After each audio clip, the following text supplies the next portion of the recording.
Hello, friends. This is Dave Hurwitz, executive editor at ClassicsToday.com, here to talk about yet another Stravinsky box. We've done DG's Stravinsky edition. We've done Warner's Stravinsky edition. And now it's time for Bernstein Conducts Stravinsky. And boy, there are some ways in which I would give up those editions just for this, and we'll talk about it in a moment as to why.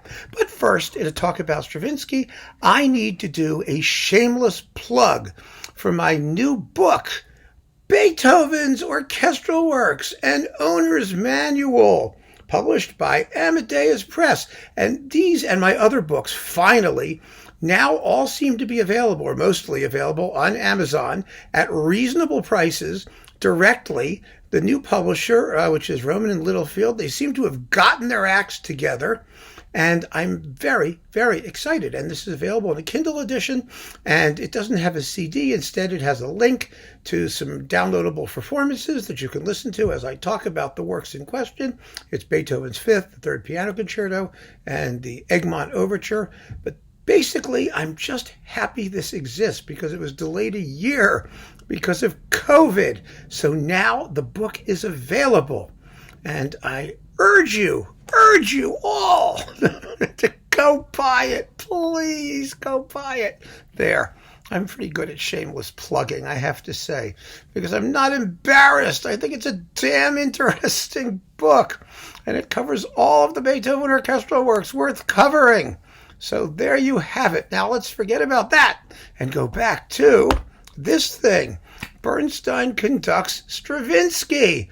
Oh, Bernstein was such a great Stravinsky conductor.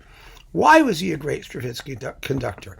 It's really very ironic, and actually the very intelligent liner note deals with this somewhat. It's the fact that although Bernstein was known for being, a somewhat hedonistic, highly interventionist interpreter, which is a myth, by the way, in some respects. It really is.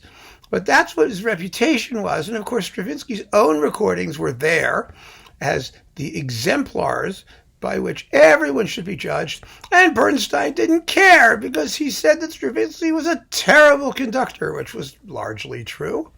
And Stravinsky had his own ideas about tempo, which often did not correspond to what the score said.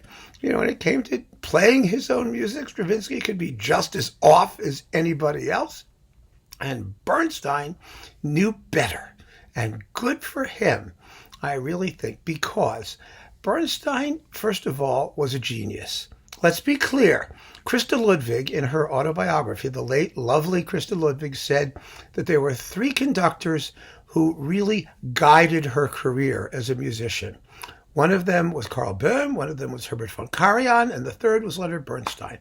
And she said there is a huge difference between a very gifted, talented musician or conductor and someone who's a genius.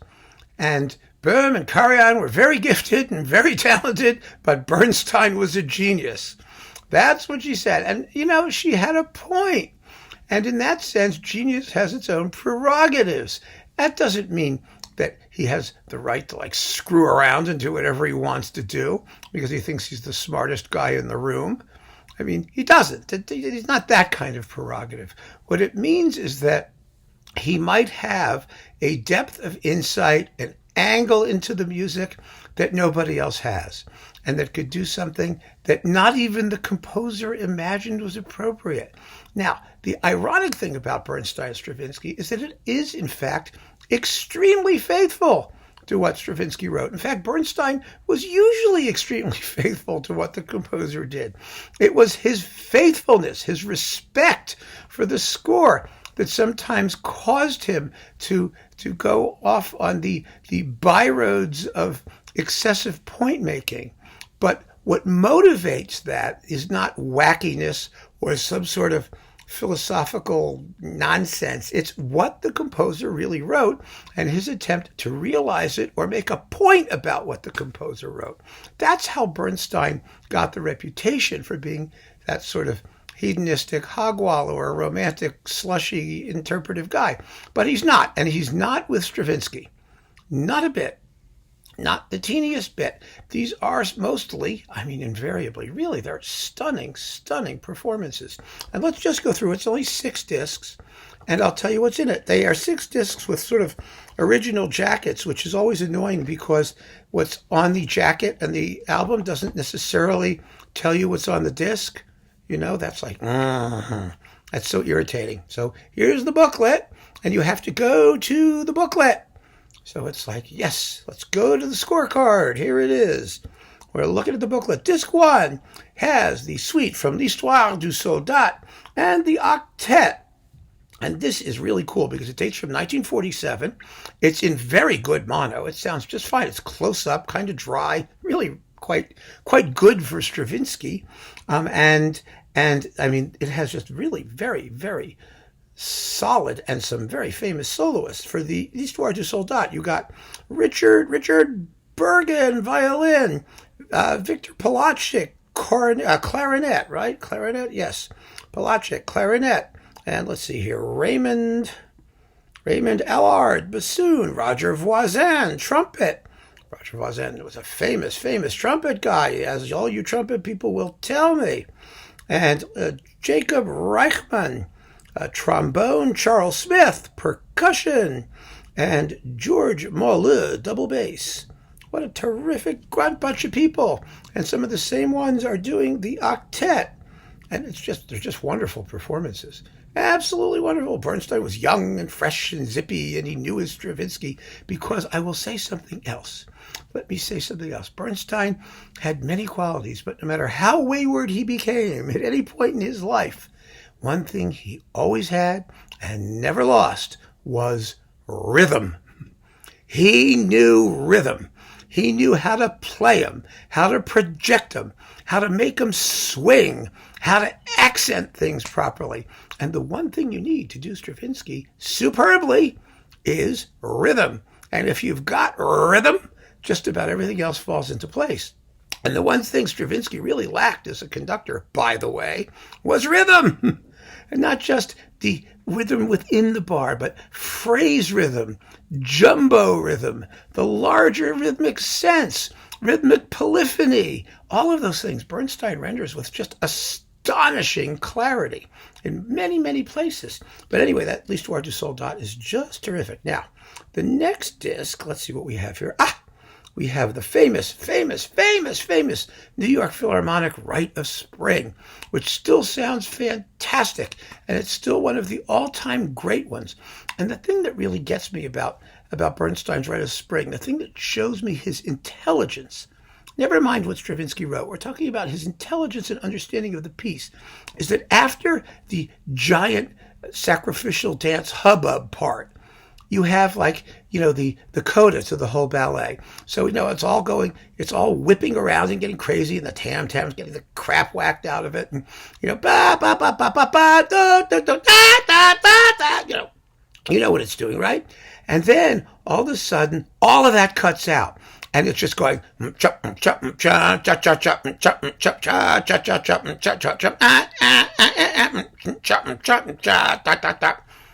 that is usually such a letdown because it's building up all this tension and it's so exciting.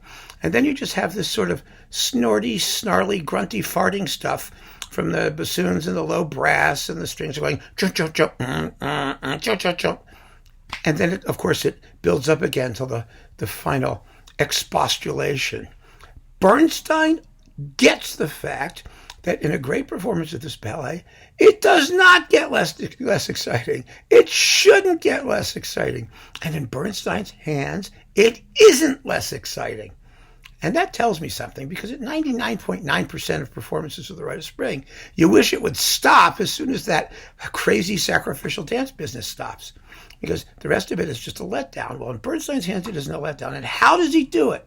He does it by sort of making a retard as the sacrificial dance comes to its maximum paroxysm of suicidal ecstasy. It's kind of like a 95 car pileup on the New Jersey Turnpike. It holds back. It's like a rubber band ready to snap. And then at the moment that it cuts off, it does snap, and he takes off like a shot with the rest of it. It's not actually that much faster than before, but it comes after this retard. And so instead of having this, wow, it's great, and then all of a sudden, chop, chop, cha, cha, cha, chop, it's chop, chop, cha, ta, ta, ta, chop, chop, cha, ta, ta, ta. It's the logical outcome, the release of energy out into the universe after the sacrificial dance. And that's what a genius does. Period. I'm telling you. And that's why it's just amazing. So you get the Rite of Spring, and you also get the Firebird Suite. Bernstein never did the complete Firebird, which is kind of interesting. And the suite is also very, very well done. But what makes this also so interesting is that this is one of the few performances of the infernal dance that actually sounds infernal. And again, it's not that it's faster necessarily. Partly it's a function of the fact that it really has rhythm, but it sounds menacing. It's not just an orchestral firework, some sort of flashy thing everyone plays as fast as they can. It's, da, da, da, da, wah, wah, do, do, do, do, wah, wah. I know I can't play clips, so I have to do it. So you'll just have to put up with me because I'm having such a good time.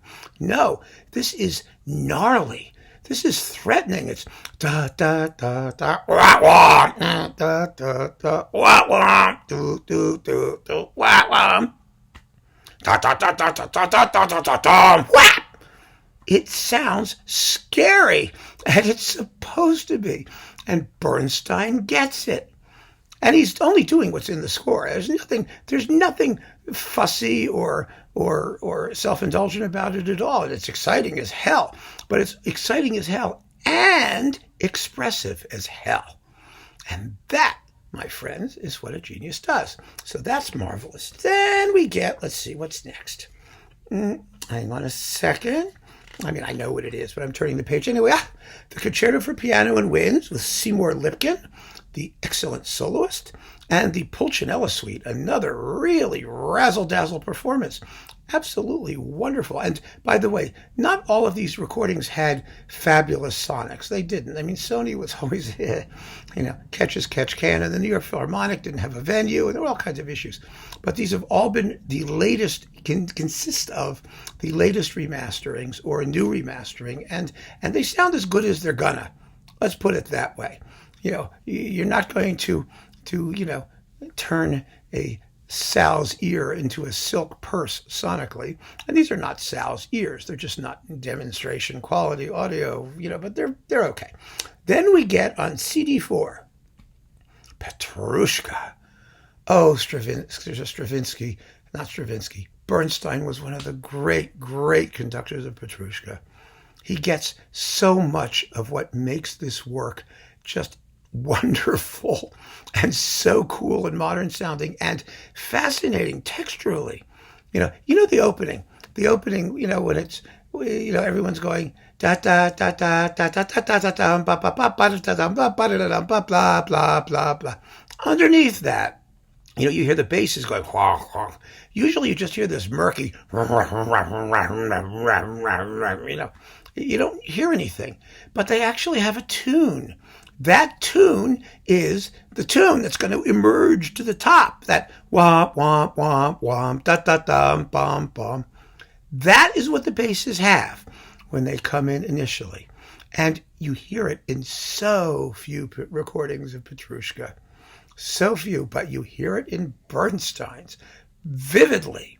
There's a melody down there. And so when it finally emerges, it's crept up through the orchestra, and it's just all the more rewarding. It really, he makes the piece sound so much more substantive musically than performances that just make it sound like a fandango of orchestration with very little melodic content. But here, the melodies are everything, and they sing, and they breathe, and they rejoice, and it's just fantastic. And you also get a 20-minute talk about Petrushka, which is really cool because, Bernstein's talks are wonderful. It's an illustrated talk about Stravinsky for the first 5 minutes, and then he takes you through the entire plot of Petrushka with musical examples. And if you don't know the plot, it's actually one of the few ballets in the universe that has a good plot, a really good plot, a really interesting plot, an intriguing plot about the intersection of fantasy and reality. It's really marvelous. It's a wonderful, wonderful ballet. It's just incredible. Really more effective and successful as a ballet, and in any case, than the Rite of Spring was. And a far better scenario than the Rite of Spring ever had. So that's great. And then on disc 5 is a short one. It's the Rite of Spring again. This time his London Symphony Orchestra performance. Now this performance is a little bit slower, a little bit heavier. I actually don't think it's as well recorded as the earlier one, but it's a very good performance of the Rite of Spring. It's still obviously Bernstein's Rite of Spring. You still have that magnificent pile up at the end of the sacrificial dance and the charge to the finish line. All of those things are there. And some people prefer this one, actually. I think maybe because it's a little bit less breathless. I don't think the first one is breathless, but some people have described it that way. And the LSO is a very, very good Rite of Spring orchestra. They always did it really, really well. So it's there. He did it twice. You get it twice. However, at the end, we get two stunning performances, masterful, fabulous performances. You have first Oedipus Rex, one of the really great ones. I mean, the great recordings of Oedipus Rex are Anne Churl's and the Ozawa, the one with Jesse Norman, and this one. These are like the top three. I don't know if I did a talk on Oedipus Rex. I might have, and I'm sure this one was up there. I don't know if I had the same three when I did the talk, but they were all in there. And this is just an amazing Oedipus Rex. He did it in connection with his Charles Eliot Norton lectures, and he's got the Boston Symphony playing and the Harvard Glee Club singing. The men of the Harvard Glee Club who sing it as well as anybody needs to. I mean, they're perfectly fine, and an amazing cast, led by Tatiana Troyanos as a spectacular Jocasta, and then you've got René Colo as Oedipus, who's fantastic, and Tom Krause as Creon, and what's his name is in there too. Ezio Flagello is the messenger and the bass guy who does all the other stuff that no one else feels like singing. It's just wonderful, absolutely wonderful. Yes, Tiresias. Okay. He's Tiresias. Someone else does the messenger. They've got different cast members. It's really very, very, very glamorous in scoring. There are no duplication of parts. And the narrator, it has a narrator, is Michael Wager. And it's in English, which is fine. It makes no difference whether they're saying, "Ladies and gentlemen, you're about to hear a performance in Latin of Oedipus Rex," or "Spectateur, vous avons présenté une version de le roi en latin." I don't know, something like that. You know how it goes. It makes no difference what language that stuff is in. And, it's great. It's great. And to top it all off, to finish this fantastic collection of Bernstein doing Stravinsky, you have his Symphony of Psalms, which is brilliant and fabulous. And I listened to it after hearing the not wonderful Simon Rattle version in better sound, I guess. I don't know. But what a difference it makes when you got rhythm.